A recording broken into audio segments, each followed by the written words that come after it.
After 15 years of marriage, my wife dressed up for a night out, preparing for a date with her lover. She leaned in close and whispered, "Jake, I need to feel young and wild again tonight." What she didn't realize was that I had already packed her bags and changed the locks on the doors. Meanwhile, her lover's wife was sitting at a restaurant, waiting for both of them with divorce papers in hand.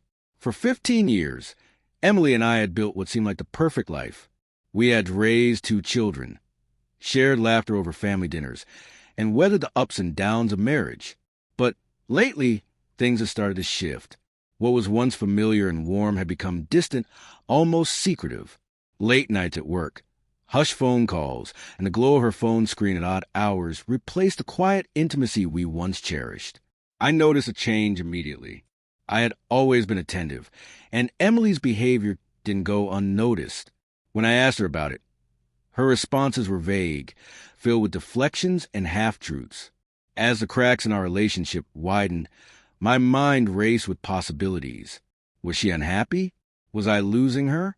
Rather than confronting her outright, I convinced myself it was just a rough patch, something we would work through like we always had. What I didn't realize was that Emily's need to feel young and reckless again was about to lead us both down a path of betrayal, heartbreak, and a shocking twist that would alter our lives forever. As I continued to observe the subtle shifts in Emily's behavior, my suspicions deepened. She spent more time on her phone, often smiling at messages she never shared. She began dressing up more frequently without offering any real explanation. These small changes gnawed at me, but the tipping point came one evening when I overheard a conversation. The words were muffled, but the tone was unmistakably intimate. Later, I caught a glimpse of a message on her phone, a confirmation of my worst fears. Unable to confront her immediately, I found myself spiraling into quiet paranoia. I paid closer attention, taking mental notes of her behavior. Errands that took longer than usual, unexplained absences, hours of unaccounted time. Each observation pushed me further into doubt and dread. The more I watched, the clearer it became that something was terribly wrong. Left with no choice, I knew I had to uncover the truth, no matter the cost. Alone in the living room, I reflected on the 15 years I had spent with Emily. The love we had shared, the family we had built. The heartbreak was unbearable. But amid the pain, I resolved to stay calm and strategic. An impulsive confrontation would only lead to chaos. Instead, I decided to approach the situation with calculated precision. In that moment of clarity, I stumbled upon an unexpected revelation. Emily's lover was married, too. This realization sparked an idea. Rather than dealing with Emily alone, I reached out to the man's wife.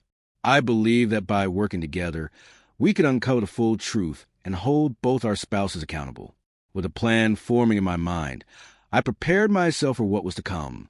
My heartbreak turned into quiet determination. Now that Emily's affair was undeniable, I put my plan into motion.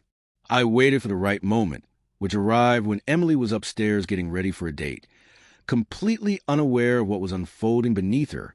She spent an hour preparing, perfecting her look for the man she believed she was meeting, while I worked on my own preparations. I started by packing her belongings into suitcases, each item a silent farewell to the life we once shared. I placed them neatly by the front door, a final statement marking the end of our marriage. Next, I changed the locks on all the doors, ensuring that when Emily returned, this house would no longer feel like home. Each turn of the key echoed through the silence, symbolizing my resolve to protect myself and our children from further pain. With everything in place, I took the final step, one that would ensure Emily's night of excitement turned into the biggest reckoning of her life. I reached out to Emily's lover's wife, a conversation that was both surreal and strangely liberating. As we spoke, we discovered that we had both been battling the same suspicions, each grappling with the painful reality of infidelity in our marriages. Together, we decided to meet at the restaurant where our unfaithful partners had planned their secret rendezvous, united in our goal to bring the truth to light. As the minutes ticked by, an unexpected sense of calm washed over me. The raging heartbreak that had once consumed me had now transformed into a quiet, unwavering determination. I knew that the aftermath would be chaotic, but in taking control of the situation, I found an odd sense of closure. with every element of my plan falling seamlessly into place. I braced myself for the inevitable confrontation, ready to face reality and reclaim my self-respect. Finally, the fateful night arrived. Emily, completely oblivious to the storm brewing around her, was filled with excitement. She spent hours preparing, carefully selecting her outfit, dressing in a way I hadn't seen her in years. Her enthusiasm was impossible to miss, though she attempted to disguise it with vague excuses about the so-called event she claimed to be attending. Just as she was about to step out the door, she turned to me with a sly smirk and whispered, "I need to feel young and wild again tonight." The words hit me like a hammer to the chest, but I refused to let my emotions betray me. Instead, I met her gaze with a calm, knowing stare, offering no reaction. As the door clicked shut behind her, I remained motionless, watching through the window as she drove off, my mind swirling with memories of the life we had built, the laughter, the struggles, the love that once held us together. And just like that, 15 years unraveled in an instant. Though sorrow threatened to consume me, I stood firm. There was no turning back now. At the restaurant, my plan unfolded with precision. Emily's lover arrived first, expecting a romantic, intimate evening.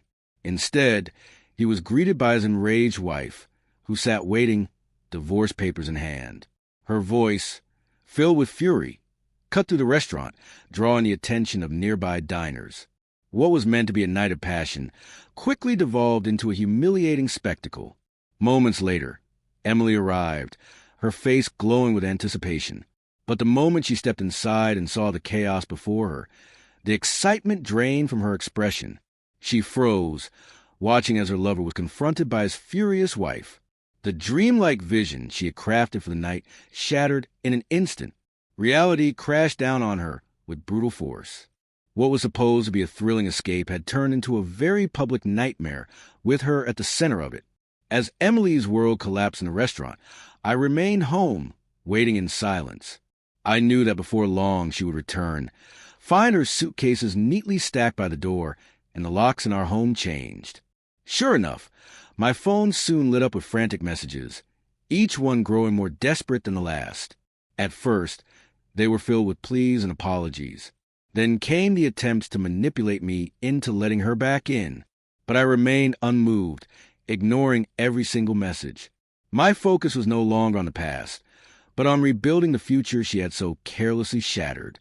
Though the pain of betrayal still lingered, I realized that this moment marked the start of life without deceit, without the weight of lies, and without the person who had shattered my trust.